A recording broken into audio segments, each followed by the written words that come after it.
thanks, of course, for inviting me. Let me magnify my screen. Is it fine? Can you see it well? Yes, you good. Yeah, so thanks again. It's the first time ever that I actually am asked to give a talk about inventions, about patents, about intellectual property. Even though I've been active in the domain of patenting and inventing and guiding other people, I never gave a talk about inventions. So this is the first time. So thanks again. I assume that most of you might be recognizing this person here. His name is Emmett Brown, Doc, and obviously he's a fictitious character from the Back to the Future series, which I recommend you to watch if you haven't done it. He is an inventor. He invented the time machine, for example, the DeLorean, this car that allows you to go back and forth in time, and also the refrigerator and many other inventions. And I like his character quite a lot. And now I'm not that famous, so let me tell you a little bit about myself. So that there are only 2 points in time that really matters in my life: the point in which I was born and present now. In between, many things happened, and I'm going to focus, of course, only on the topic of inventions. But even if you see that I'm going to demonstrate to you some success, the way was not always that easy. During my past, anywhere where I went, I encountered rejections, ignorations. We regret to inform you later. Many of these things didn't work well for me, but every once in a while, things actually did work well for me. And one of the things that worked well for me was anything that is related to inventing, whether it was at Microsoft or later on at IBM. And my career looks like that. Obviously, it's just a short of it. I got a PhD from the Ben Gurion University of the Negev in Israel in robotics and machine learning. And as a result of that, Microsoft Research back then offered me an internship in robotics. Back then, Bill Gates announced, even in Scientific American, that they're planning to develop some kind of an operating system for robots that is going to support all kinds of robots. And it looked very, very promising to me. And the internship went well, and I was offered a full-time position at the Health Solutions Group in Washington, DC, working with the Washington Hospital Center. And back then I dealt with robotics. But once I joined Microsoft, I realized that they somehow lost interest in robotics gradually. And I had to pivot my career to a domain that Microsoft had an interest in. At the beginning, I was not very happy about it because I came for robotics, not for something else. But I started to like it quite a lot, the field of healthcare informatics. Now, accessing real data of real people in real time and analyzing it, maybe help the physicians to make better decisions. And I really wanted to go back to research. So my way to do it was to pursue a postdoc position, which I did. I was accepted to this postdoc, the fellowship at Mass General Hospital. And this yielded to my current position at Microsoft, at IBM Research, where I am since 2016. I feel that it doesn't really matter what field you are in. It could be robotics, it could be healthcare informatics, it could be anything related to big data. There will always be the methods, like the machine learning and the statistical methods. The domain is not that relevant. Even though I'm no longer in robotics, we do have robots at IBM in the office. That's an example of me controlling some kind of a robot. I can basically have a video conferencing with my colleagues. And for fun, I just developed some kind of a mechanism, PSA, personal snack assistant, to deliver snacks to my IBM colleagues, even if they're not interested. You can drive the robot and deliver snacks.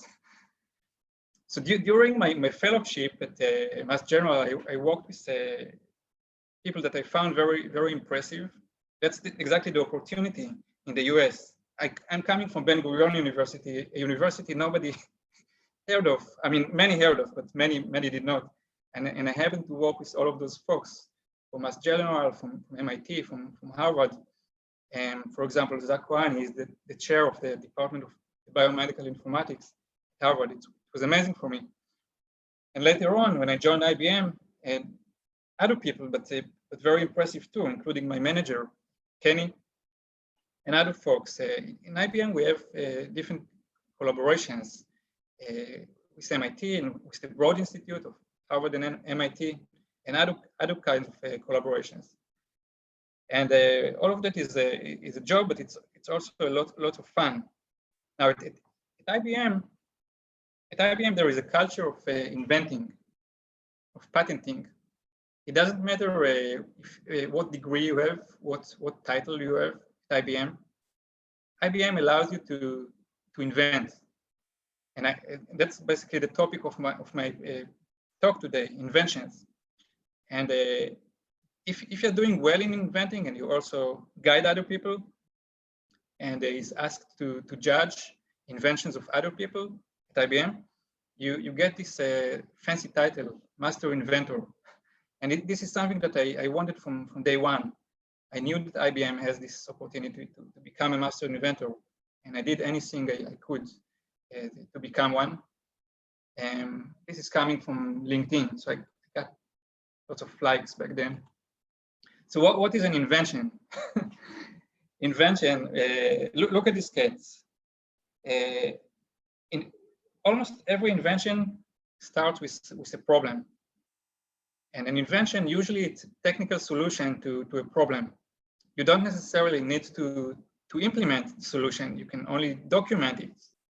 But it's almost always a solution to a problem. Something is not working fast enough. Something is not efficient enough. You're unhappy about a certain situation. For example, the light bulb. That's one of the most remarkable inventions of all time. It's coming from a problem. What is the problem? The human eye is limited. We are not able to view in the dark. So that was the motivation behind it.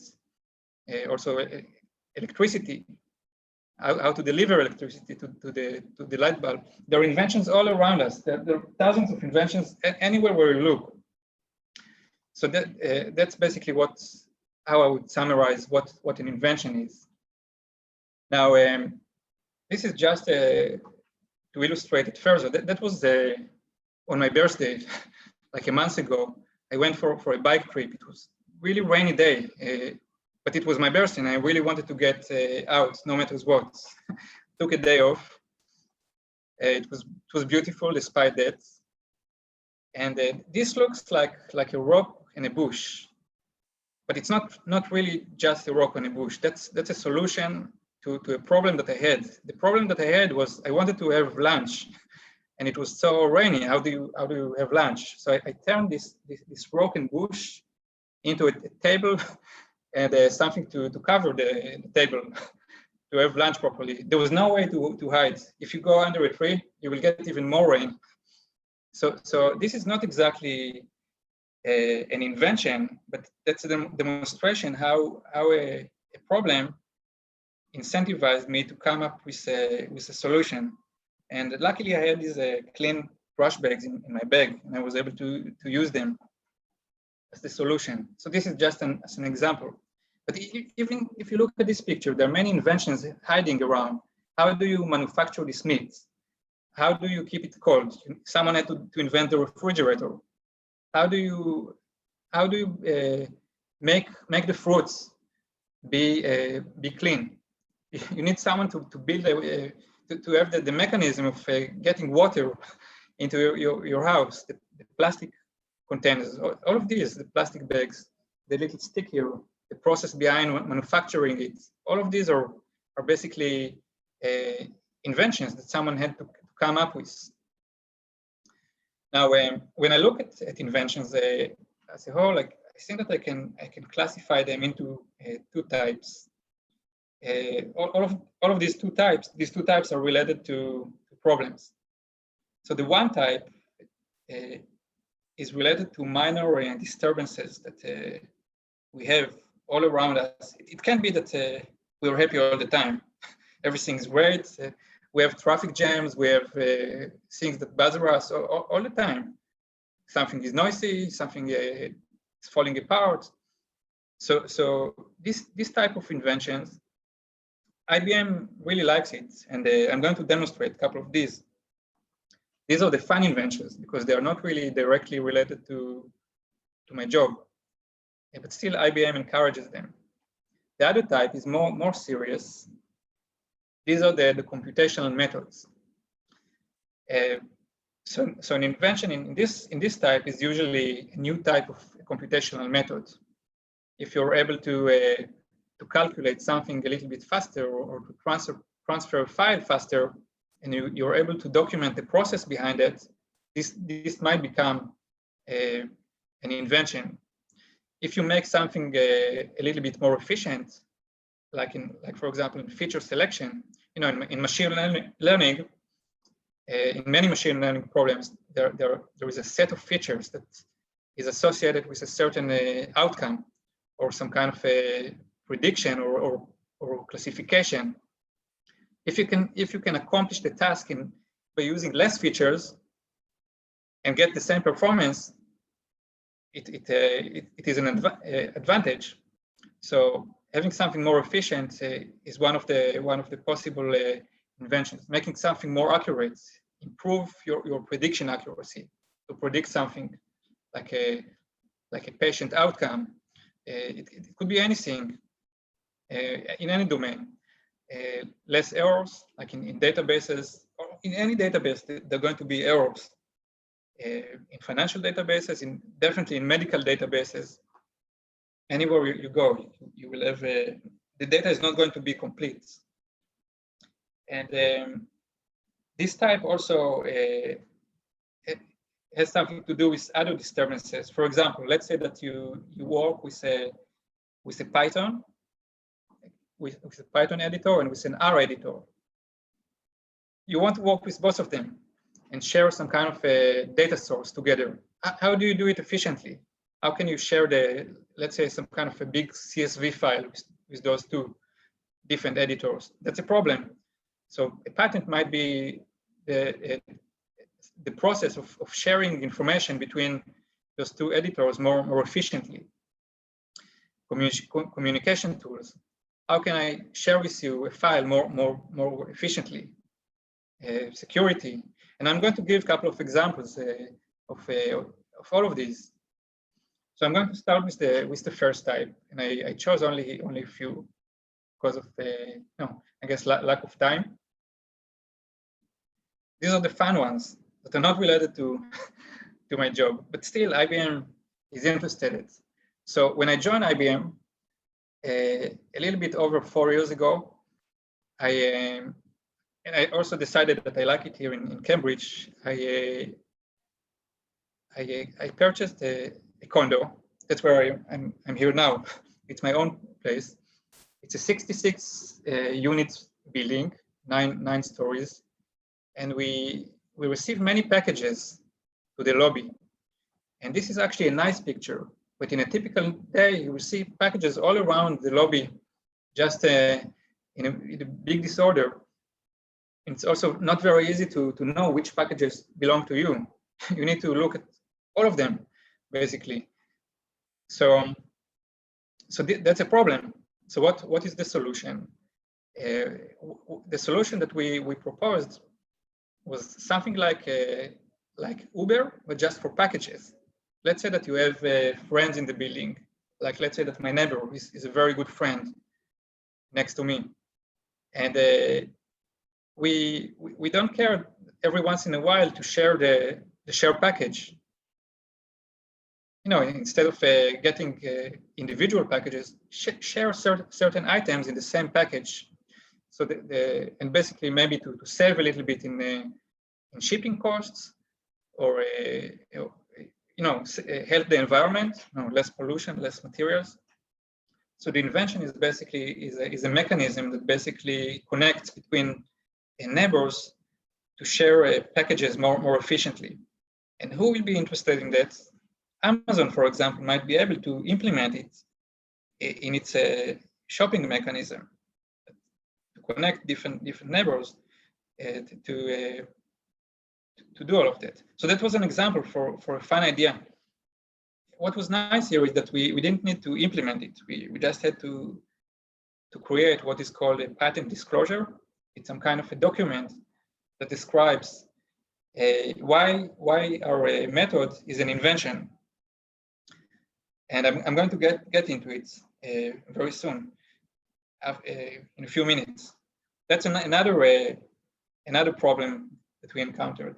That's to the left here. You can see that's the IBM office, the IBM research office. Even though we were planning to move next year to a nicer office, but this will happen also after the corona will be gone. I hope so. So currently it's very difficult to invite visitors to the building. There is some kind of an old and inefficient system in which you need to specify many fields. It's very slow, it breaks often. It's much easier just to go to the receptionist and tell that person, on this date, we're going to have these visitors. So I was thinking maybe we can come up with a elegant solution that allows inviting visitors to the IBM building more efficiently. And the invention basically, imagine that you want to invite 3 people. So instead of going to this system, none of us likes, just write an email to these 3 people. Hello, folks, let's say you're from Mass General Hospital. I would like to invite you to the IBM building. Here is the address, here is a map. At this date and at this time. So what will happen is some kind of a natural language processing algorithm is going to analyze the text that I just sent to those 3 people and basically generates a barcode, a personalized barcode for each one of those folks. And when the visitors will come to the building, they're going to show their phone to the receptionist. The receptionist will scan it. And if there is a fit between my invitation and the barcode, then the receptionist will let those people in. So again, this is a fun invention that has nothing to do with what we do in our day job. Another example, the last one in this type. I don't know how you feel, but sometimes when you sit in a group, sometimes there might be one person who will talk all the time and wouldn't let other people express themselves. These people are not real, I just found it online. But I had a situation in which it was some kind of a patenting event in our building with multiple groups, and they divided us to groups of 4 people. So we would be able to brainstorm. And the other 3, they didn't stop talking. They almost like ignored me the entire time. Didn't let me talk at all. And I was thinking to myself, wait a second, that's a problem. I have an idea. I didn't even share it with them. They didn't ask my opinion. The patent is basically some kind of a mechanism that allows everyone on the call to know how much of the time each one participated. So imagine that we would have like a little chart here on the side. It would show Uri like 90% of the time, Wamid 5%, the other folks 1%. This is of course not a normal situation because it's a talk, and I need to talk most of the time. But in a brainstorming situation, you would expect that anyone would contribute something. So and then such a tool would allow anyone to understand who exactly didn't participate. Then I would say, hey, John, I see that you only spoke 1% of the time. Maybe do you want to say anything? So that was the motivation behind that. Come up with some kind of a tool that allows a better communication between different people. And IBM filed an invention on that. And I'm always very proud of my inventions, and I take photograph of all of these achievements. Sometimes I post on LinkedIn, send to my parents. Every once in a while, I would buy a nice whiskey, but it's pretty rare. This one is expensive. Now, let's move to the other type, which is a little bit more serious. Some of the inventions actually take hundreds of hours to come up with, because they require some results. What I showed you, these are inventions that you just need to convince IBM that there might be something here. It could be useful, it could be innovative, it's not obvious, it is novel, but you don't need to show results. In the computational ones, it depends. In some of them, you also don't need to show results, but in some, you need to show why your method is better than another method. For example, is it performing better? Is it faster? You need to do that. Now look at that. When you come up with an invention, what you do, and it's the same also as at Microsoft. So it's all of these companies are kind of similar. You need to document your concept in a document that is called a patent disclosure. You need to describe it. What's the problem? What is the solution? Why is it innovative? Who would use it? And then some kind of a committee, it's called an invention disclosure team, evaluates your invention. You basically need to present it to them. Now, I get many rejections, obviously. Only like 25% of my ideas actually move forward. But when they move forward, what happens is that the company is going to create what is called a patent application. And that's how a patent application looks like. I mean, it's a much longer document, but that's the first page. It shows who the inventors are. IBM invented it, the abstracts, and later on you will see the problem, the solution. There's an important section that is called the claims. And basically, that's a legal document. An invention, if it is granted later on by the United States Patents and Trademark Office, it becomes an asset. That's why an invention is also called intellectual property. It has a value. It could be licensed to competitors. It could be sold later on. And so that's an example of how it looks like. Here, it was another example for one of these ideas that I didn't have to build. One of my family members, I had a conversation with him. He was not sure if he has type diabetes or not, even though he has a good physician, good primary care physician. It was not clear to him, do I have that? He had a low hemoglobin A1C level, indicating that he doesn't have the condition. On the other hand, he received a prescription for a drug that is called metformin, that is given to type 2 diabetes. He didn't explain to me too much, but I thought maybe that's an opportunity for an invention.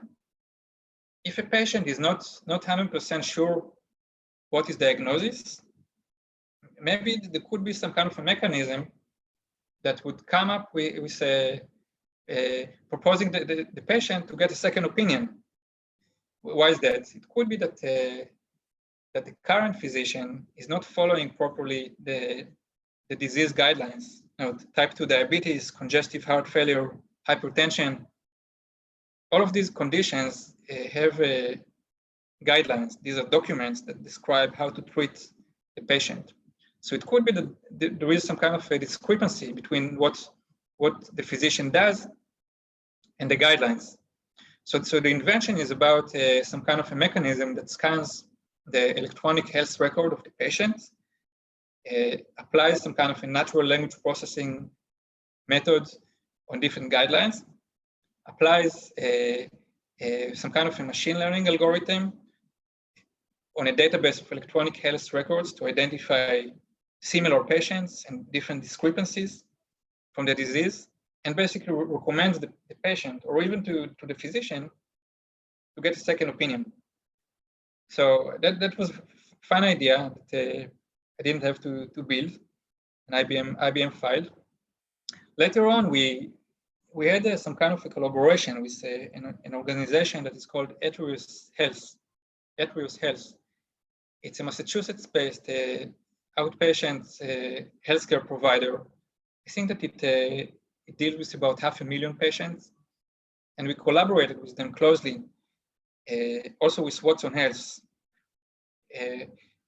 And they have a very big database, like relatively big, I think a couple of millions of patients. And we work closely with them. And at a certain point, I created this chart for their database. What you see here is to the y-axis is total number of measurements or entries. The x-axis is the years. It's almost like 20 years of data. You can see the total number of office visits, the total number of systolic blood pressure measurements, and the total measurements of body mass index. And what you see here in 2011, 12, and 13, something weird is going on. What could it be? Maybe there was some kind of a reorganization. Was it is a bug? Was it some kind of a deficiency in the data? Was it a bug? Was it an IT? Was it on purpose? Is the data stored elsewhere? So, and that's, the numbers are not exactly real, but that's basically how was the situation. And when you see something like that, first you report on it, and eventually, yeah, it was an IT error, and later on they worked on fixing it, like data that just didn't move properly. But that was a motivation for a patent, some kind of a mechanism that is able to predict if a certain data feed is not stored appropriately. That's the problem. The solution is basically some kind of a prediction algorithm that basically follows, let's say, on the past 5 years and tries to predict what would be the estimated value. And they should be increasing, not decreasing. So that's an example for a problem from a real project that later on became a patent application. Another patent application that we filed later on, also as a result of this collaboration with Atrius Health, is related to a condition that is called a congestive heart failure, or just heart failure. With this condition that it's typically affecting older people, 65 and older. It's pretty rare in a younger age. It's not straightforward for the physician to know what happened with the patients over let's say the past year, the past 2 years. First, it is not documented very well. It's going to be hidden usually in the clinical narrative notes. You're not going to see it nicely, like you would see blood pressure measurements and how the weight changes. Information is stored in many cases in a very ambiguous way in the clinical narrative notes. So we developed, and I would say mostly my manager, Kenny, developed some kind of an algorithm that can classify the status of the heart for each patient in a given date. And there are two states, compensated, which is fine, and decompensated, not fine. Decompensated might result in admission to the hospital. Compensated means that the patient has the condition, it is doing well. The congestive heart failure is not going to disappear, but the medications work very well. So the patent was not about the algorithm to classify this status, compensated or decompensated. That was just part of it. The invention was about some kind of a mechanism that allows a physician to more comprehensively understand the condition of the patient's heart over time, get the dynamics of the statuses of the heart. So that's what the invention was all about. And it was published a few weeks ago. What happens when IBM files a patent application with the USPTO, United States Patents and Trademark Office, it takes like 18 months till it becomes public. What matters for the invention is what is called the priority date. When the company submitted the patent, and from this date, basically the company is prevented, meaning that if someone else, some competitor, came up with the exact same invention a day after, IBM is going to get a priority. But in terms of publication, everything becomes public only 18 months after the patent is filed. That's how the system works in the USA. Now this is an invention that I like it the most because it's so simple to understand. Like there are many mechanisms to protect content, and the most popular is the passwords, but also face recognition, very common in mobile devices. Also, anything that's related to biometrics like fingerprints. And some inventions are related to to the patterns in which the user moves the mouse. Everyone has a different pattern. But and in many cases, the inventions are coming from somewhere. There is a problem, and you come up with a solution. But in this case, it didn't come from anywhere. It just popped up in my mind. So Womit, do you have like brothers or sisters? Yes, I do. Yes. So imagine that. Okay, good. You have both brothers and sisters. Say it again. Do you have both brothers and sisters? Do I what? Sorry. Do you have brothers and also sisters, or just brothers? I have brothers and sisters. Oh, okay. So imagine that. No, it's good. So I didn't know that, and I don't know their names, obviously. But imagine that I'm a hacker, and I see your phone in the kitchen. Let's say that you visit the IBM building, and you forgot your phone. And then I want to break into your phone, and then it's going to play for me 2-second voice. Who am I? And the voice is going to be one of your sisters. And you would easily identify who that person is. Easily, you would type the first name of your sister. You have colleagues from San Francisco State University that you can easily identify their voice. For me, it's impossible. So the invention is basically, it's a mechanism that collects those very short voice samples, and stores it into someone's phone or computer. And then it asks the user himself to identify, let's say 1, 2, 3. For me, it would be very easy to identify who is my manager, who is my sister, some dog, anything you can think of. For a computer, it would be very difficult to analyze voice and to identify it. For humans, it's very easy. So the patent is some kind of a new authentication method that the voice recognition is based on the person, not the computer. So it's some kind of a different approach to authentication, and I like it because it's very simple to explain.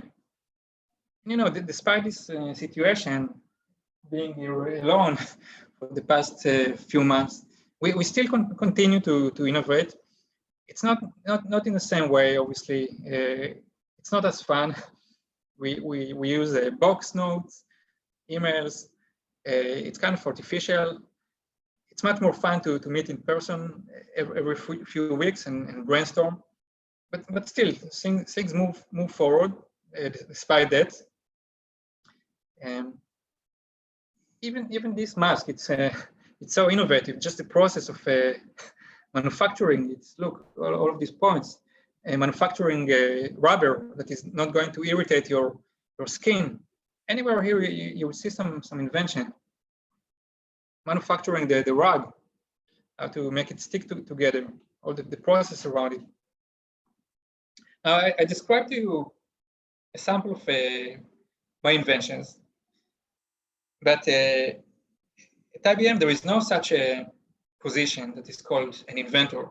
It is just something that we do on the side. So IBM encourages it quite a lot, but that's not what we do for a living. None of us at IBM is doing it as a job. My job is basically, my title is a research staff member. What I do almost all the time, I analyze electronic health records. These are databases that contain information about patients, like almost anything you can think of, like medications, demographics, different diseases, anything you can think of that is being stored on the patient, vitals, clinical narrative notes, also scans, radiology, cardiology reports. And back then, when I did my fellowship at Mass General Hospital, I also worked with hepatologists and cardiologists. These were the people that I worked with the most. And as part of the fellowship, I got access to a very good database of patients coming from multiple hospitals, but mostly from Mass General Hospital, located here, and Brigham and Women's Hospital, of about 4 million patients. And we published a couple of papers that relates to these patients. And we didn't want to analyze any patient. For example, 21 years old student, healthy, never been seriously sick is not interesting. So by the guidance of the physicians, we selected a subset of patients that would be more interesting. For example, patients who have at least one diagnosis code is called ICD, International Classification Disease for diabetes, or at least one medication for diabetes, or at least one abnormal hemoglobin A1C, and so on. We wanted to identify a subset that would be more meaningful for us. And that was about 1 terabyte of data, if you include also the 11 million clinical narrative notes, and also 1 million discharge summaries of these patients. That's about 20 years of data. Back then, I saw that it's a big database. Later on, when I joined IBM, I got access to a much larger database of about 60 million patients. So everything is like relative. And one of these patients, one of the 4 million, only one of them had the entire spectrum of all chronic conditions as defined by the CDC. 15 conditions, only one. Usually people have like 2, 3, 4 when they become older. So I decided just for fun to create this sculpture, just to symbolize this importance of how brave that person is to survive and have all of these conditions. And this sculpture is presented at the IBM office here in Cambridge. The numbers basically represent what is called the pain score. And they're random. How painful is it? You would say 8, very painful. How painful is it? 3, not very painful. So I did it for fun. And I call it the man who had them all, because he had all of the conditions. The man who had them all. And I published like a viewpoint in a magazine called ACM Interactions. Actually, it's coming from ACM.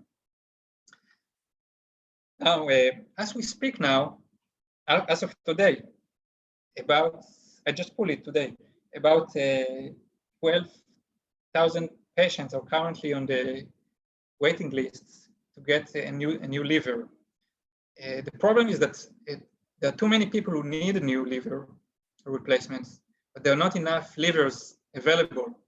a liver is become available when someone dies. Let's say someone healthy got a stroke as a surprise or a car accident, and the liver might be in a very good condition. In these kind of situations, those folks here on the waiting list might be lucky, but there must be a method to prioritize them. Who is the next to receive a new liver? So back then, I think in 2014, this is basically Harvard Yard, about 140 years ago. For me, I was sitting here like a few years ago, 2014, at the same place here, reading papers about liver. And I was thinking to myself, there could be any opportunity to publish papers in liver, and what would it be? So I thought maybe we can come up with a new risk score.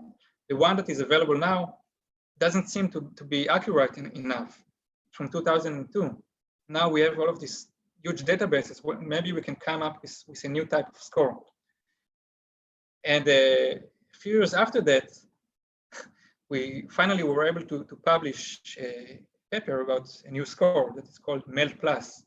The original score is called the Model for End-Stage Liver Disease. It's like a three lab equation that is basically can predict 90-day mortality, and it was used. It's been used for many years to prioritize the patients. We came up with a new method, MELD+, and basically we showed that it was about 10% more accurate than MELD. But the connection between this slide and this slide is not very clear. It took a long time to publish a paper. It's not straightforward for someone computational to publish a medical paper. And our paper was rejected 3 times. Even though I thought that we're making a revolution, we came up with a really good score, 10% more accurate. How come you're not accepting it? Other people thought that it's not yet convincing. So how did we publish it later on? See, that's the publication in 2017. What happened? I joined IBM in 2016. Still not able to publish a study, but then I got access to the 60 million patient database that is called Exploris, that is owned by IBM. It's a structured only database of a couple of hundreds of care systems, mostly in the Midwest and in the South. And I asked my manager, can I deploy the equation that we developed, at Mass General Hospital, and see how well it works on Exploris? And he said, yes, of course, go ahead and do it. And we got a consistency. We got the same signal of 10% better increase in performance if you compare MELD+ to the original MELD score. And because of the fact that we were able to prove this external validation, meaning we took a completely different database and we showed that the equation that we developed works consistently well, this is what made it accepted later on. That was in 2017. But 3 years, so what changed? Nothing changed. People are still using the old equation, and it's going to be a long way to convince the healthcare system to switch to a different score. I think what would be required is to convince other people, other universities, to publish papers to again validate that MELD+ is better than MELD. And it's happening so slowly, but it's okay, because that's how typically the care system works. It takes like a decade and a half till even a little change occurs. So what I'm doing every once in a while, I publish what is called a viewpoint or correspondences, and I suggest you to look at it yourself. You can do it too. Communications of the ACM allows anyone who wants to write what is called a letter to the editor. It's up to 500 word, basically manuscripts that is quickly being published. And my recent one was responding to Vint Cerf, the co-founder of the internet. It was published in November, I think, or October. And anyone can do it. You can just express your opinion. So this correspondence says, I think might be able to get my score being used later on, maybe accelerated later on. This publication, for example, was published in Transplantation. It's a pretty high impact journal in medicine. So the audience is going to be not just computer scientists, but also physicians. I really hope that things will take off. It's going to be disappointing if I'm going to be 60 years old and see that I only got like 100 citations for the paper and nothing happened. But at least something encouraging happened when a group of Romanian researchers took our score and published a paper. They showed that the MELT+ score could be useful to predict kidney complications for people who just went through a liver transplantation. We didn't think about this use case, and I'm glad to see that at least someone actually used the equation, deployed it, and showed that it could be useful. So I hope maybe later on, throughout your PhDs, you might be able to help me in person, basically, because I will be very glad to see other people are using it. Now, in terms of traction, that's a view over the past 365 days in Wikipedia. You see that the green is the MELT score, the score that exists since 2002. It gets about 200 views per day. And the bottom is our score, the MELT+. It gets about 20, 30 views per day. I wish it was the other way around, but at least it's not converging to zero. So that's good news. There is an interest. People are interested in that. If you look from 2017, that's when the paper was published, you see similar traction, like 30, 20 views per day. Just interesting to look at it. And a reduction in the MELT score. Just interesting to look at it. And I encourage you to create Wikipedia pages to your project later on and give them fancy names like MELT+. It's a catchy name. So it's important to know how to give titles to anything that you do. And why is it MELT+? Because I hope that you read the paper later on. We applied some kind of a feature selection method that basically identified a subset of features that are the most efficient in predicting the outcome. And the feature selection method identified the original variables of the MELT score plus additional ones that were not part of the original equation. That's why we gave it the name MELT+. It's a nice name. Now, why didn't we create any patents? Because we don't patent anything. In some of the projects, we want anyone to use it for free. We don't want any licensing. We don't want any money. We want that the score is going to be used as broadly as possible. So we don't always patent. So it depends on the case. Here we don't want, because we want everyone to use it. Now, throughout my fellowship back then at Mass General Hospital, I realized that many people, and I assume that including you, the audience, you don't have access to electronic health records. It's very difficult to get access because of confidentiality, security. You need to go through some training. And I thought to myself, it would be nice if people would be able to experiment with electronic health records without all of these restrictions, at least to practice something as training. And what I did, and it took me like a weekend, and not an entire weekend. I think I went for drinks at least 2 of the evenings. I developed some kind of a tool that generates electronic health records that are totally artificial, that anyone can use them without any restrictions. You don't even need to ask me. You can just go and download them. You don't even need to register if you don't want to. And over the years, people use the databases that I created to publish papers, including in KDD, to develop a new type of neural network, including in at least 7 groups of IEEE use them to publish papers. For teaching, I used to teach a small course using these databases. University of Chicago used it. So look at it if you're ever interested in experimenting with electronic health records. You can use it just to test some performance, not necessarily related to health. And at the beginning, people criticized me, like in Seinfeld. What are you doing? It's a show about nothing. You're populating some database with random numbers. It's useless. Nobody's going to use it. Like in Seinfeld, a show about nothing, but it's not nothing. It's artificial. It's in a way it's fake, but it's still useful. It gives you a sense of how observational databases look like, even though it's totally useless to really make any medical conclusions.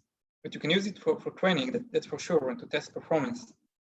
So in a way, it's a very simple approach in which you have some kind of a configuration file. You can specify different distributions of dates of birth, like 8% are going to be this date of birth randomly distributed. You can define distributions to genders, to marital status, to languages, ethnicities. It's kind of similar to how it is in reality. And then the program, and I share the code, everyone can use it, basically generates also admissions to each patient. Of course, they're not real.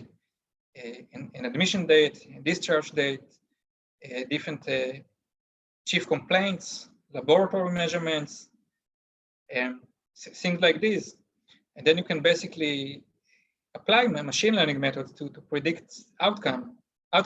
And you can develop a classification algorithms. Yeah, the results are not going to make much sense, but once you get access to the real data, you're going to be very prepared. So this could be a pretty powerful tool. I also use the 26 commonly used lab types as part of the tool.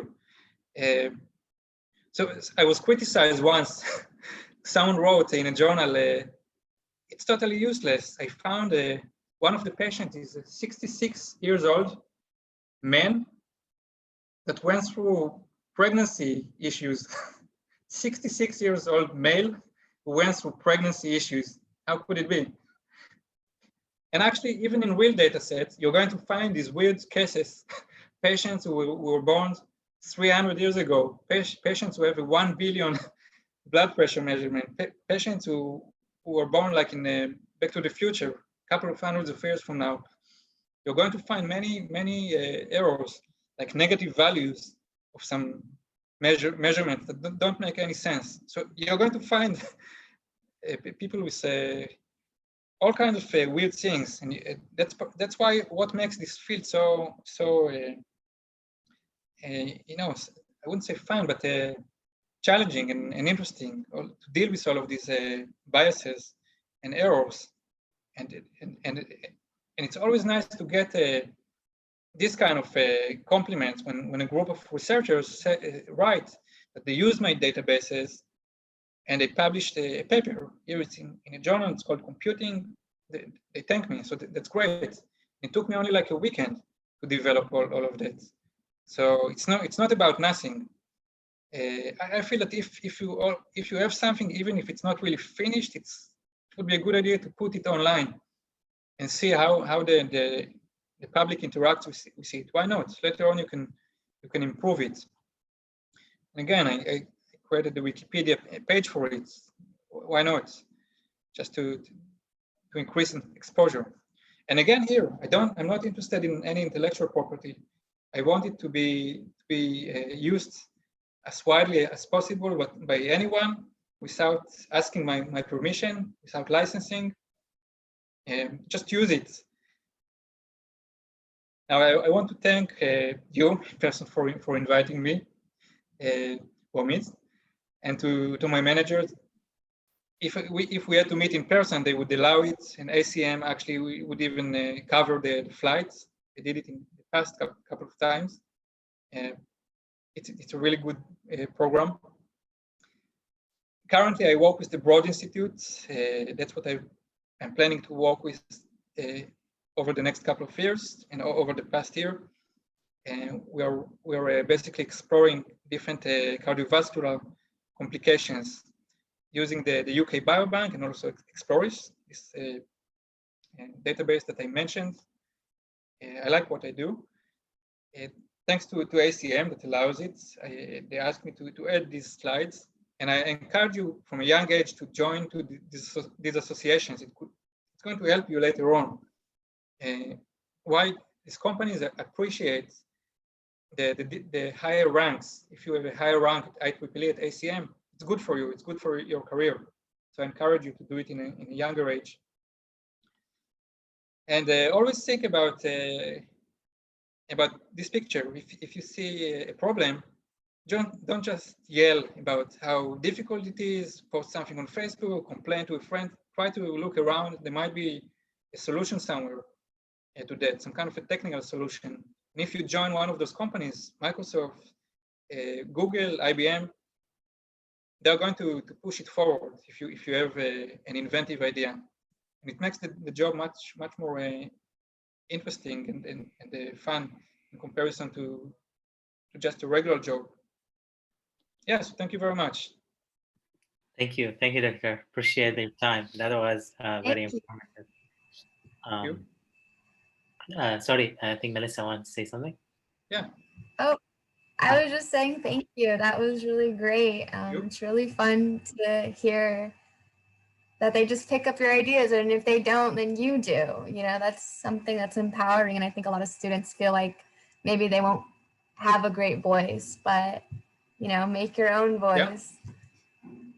I have a question about patents. How long do they take? Yeah, so there are different stages. So the main stages are how long it takes internally at IBM, and how long it takes externally. So and the answer is it's a long process in both stages. Internally, it would take a couple of months till you will even be evaluated by a committee. And even if they positively rank you, it will take additional couple of months because you need to go through revisions with a patent attorney. No, it's like creating a paper. You go through revisions, many conversations. So I would say at least half a year internally, and the longest it took me like 2 years. Yeah, and then when you reach to this stage, then the company files a patent application with the USPTO, and it's a very nice event because we also get awards for it. Like I mentioned, we also get like a small bonus, which is not really small if you do it a lot. It accumulates, but it's nice. It's a very good feeling. And then we depend on the actions of the patent office, and it could take anything between 6 months to a couple of years. It could take even 4 years till the patent is fully granted. My fastest one was 14 months from the time it was submitted to the patent office to the time it was granted. And in many cases, the patent application is not granted. Sometimes it is just abandoned, meaning that you will see that it was published, but there is no interest anymore of the company to pursue the entire process of getting it granted. And if a patent is not granted, it's not as valuable. So it's kind of complex, and it's hard to predict it. But it's a long process. But if you do it a lot, then you over time you succeed. You get many rejections. Like I mentioned, like 75% of my ideas are not even moving forward. But some do. So if you do it a lot, you succeed eventually. Thank you. Thank you. I have one more question, kind of related to what we were talking about. So it seems like the patent process takes a long time. If for people who are more like that are driven to come up with ideas that basically anything like impacts their society in a way that is very direct, like for example, when we talk about startups, right? Although there is some financial motive to have it, to start a startup, but also most startups are also a solution to problems, right? Talking about successful ones. Should a person who's trying to start something focus on the patent or on the creation of the product? Yeah, so it's a really great question. I didn't even mention it because it's not important anymore. But I tried to found a startup after the time at Microsoft for a few months. I didn't like it because you need to live on savings. It's very difficult to live in Washington D.C. from your savings, and I focused on creating a patent. It was some kind of a financial related idea, some kind of a mechanism that allows users to invest better. I focused so much on the patent, and the product, I was the developer, was not very good. It was not very useful because, for example, like a company like Morningstar would develop something similar to that, that is very validated and well established. I tried to create something on my own that added only a little bit, and it also didn't work very well. I used Silverlight.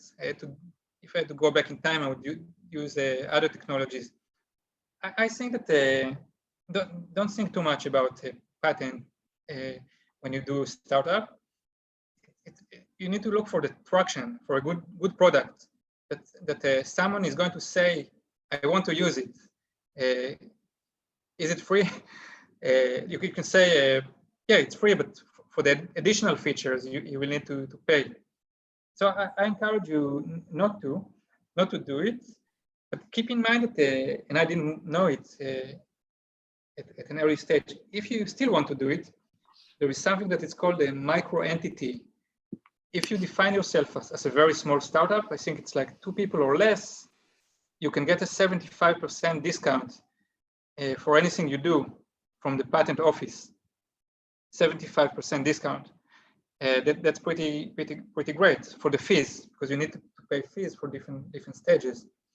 And keep in mind that if one of the co-inventors is 65 years old or 65 years old or older than that, then the patent office is going to, and it's related to Melissa's question, the patent office is going to accelerate the process, and they must finish everything in 12 months. So remember that if one of the co-inventors is old, then everything is going to be faster. So yeah, I think traction first. Patent, it's a lower priority. And you can always file what is called a provisional patent. It's a very cheap patent application. It could only be 1 page. You don't need an attorney to do it. And then you're going to have like 1 year, it's called a grace period, to basically to present it to different investors. I might do it later on. So far, I'm very happy in my job, but I always think about like a future startup. But I hope that's going to be really later on, because I like what I do. Great. Thank you, Dr. Sure, thanks. If anybody has any more questions, you can ask. Otherwise, again, we appreciate your time. Yeah, thank you again. And if possible, can you share with me the video? I want to know how to improve myself. What I didn't say right, things like this. Definitely, we'll have it recorded. And the way we share it, we put it on YouTube. That way we can share the video easier. Sure. And then it's under our ACM at SFSU YouTube channel. So we'll email that to you once it's out. Sounds good. And if you ever, let's connect in LinkedIn if you ever want. For future internship, I'm connected to Wami's already. Future internships. No, life is unpredictable. Sure. Definitely. Thank you. This was awesome. It's so nice to hear you speak. Thank you again. Thank you. All right. All right. So take care and keep in touch. And good luck. Yeah. Thank you. Thank you. Bye-bye. Have a good day. Take care. Too.